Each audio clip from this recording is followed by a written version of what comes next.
Sebab saya orang Melayu, orang Islam mengatakan kita menang, insya-Allah kita batal akta kembali. Tetapi supaya status dan warisan kita pertahankan.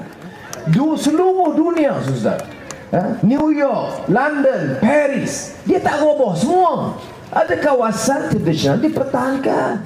Mengapa ini diambil tanah kampung baru? Saudara, berjaya mereka ambil tanah kampung baru lepas pilihan raya ini, ditakdirkan dia menang. Kalau dia kalah, saya nak bagi tahu, saya akan batalkan akta kampung baru. Saya pun macam Palema pada malamnya. Ini politik, ini bukan soal permainan lakaran kata-kata. Bukan siapa menang, siapa kalah.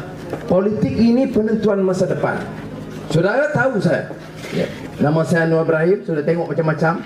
Tiap-tiap malam dimaki hamun dalam televisyen, ya. Sebab saya lawan. You tahu sebab apa dia lawan? Sebab ini. Sebab saya orang Melayu, orang Islam mengatakan kita menang, insya-Allah kita batal akta kembali. Tetapi kalau ditakdirkan kita kalah, UMNO Barisan Nasional terus dengan akta Padang Kampung Baru.